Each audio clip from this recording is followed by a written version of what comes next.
My name is Gabriel Beizaga Prado, mentee 2018, and today I'm going to talk about one of APEC's current issues, trade and investment.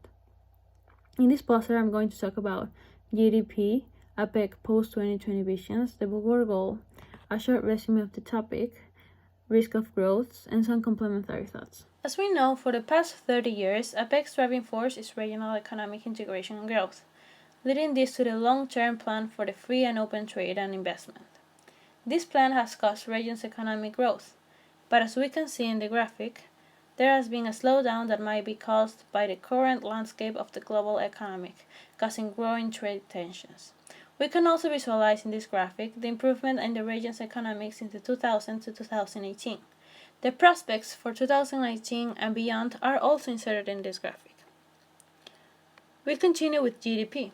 GDP, a monetary and economic indicator that shows development and progress.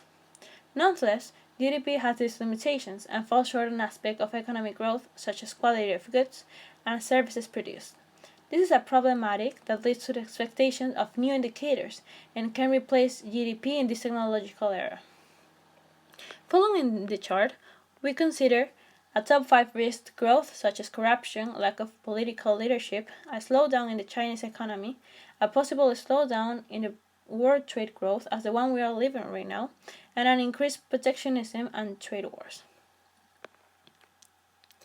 The chart shows 3 different aspects to this: the percentage of respondents who choose the issue as a risk, the seriousness that those who selected it as a risk, and the overall weighted risk. The Bogor goal, a long-term goal of free and open trade and investment in the Asia-Pacific, which deadline is no longer than 2020. This plan searches by collective actions to reduce barriers to trade and investment.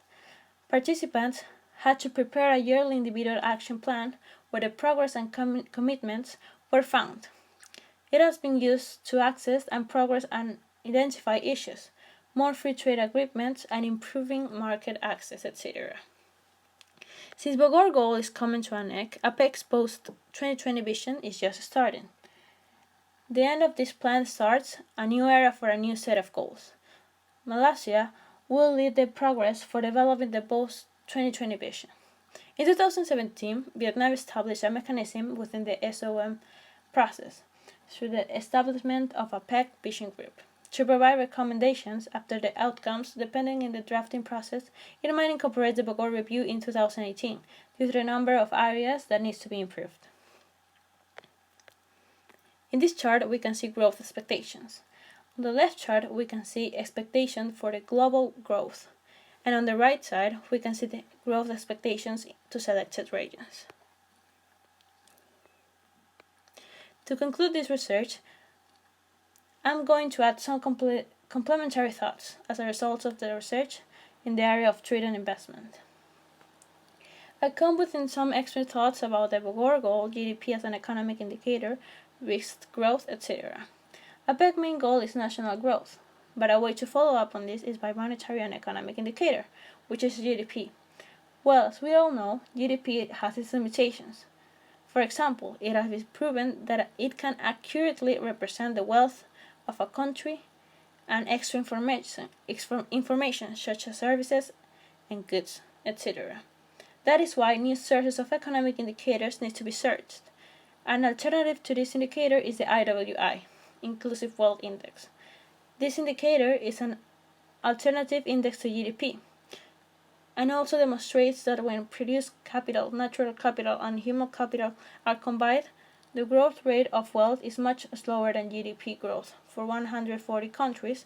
This indicates that traditional measures of economic growth and development might be substituting income for wealth and the economic performance and improved well-being, depend on more than growth and income. In this IWI report, show that 44 out of 140 countries have suffered a decline in inclusive wealth per capita, even though GDP per capita increased in nearly all of countries assessed. This means that the 44 countries are not in a post of sustainable development, even if the countries according to the GDP appears to be growing. Concluding, I would like to thank you for your attention and hope that the information that I shared could help to improve the narrative of trade and investment.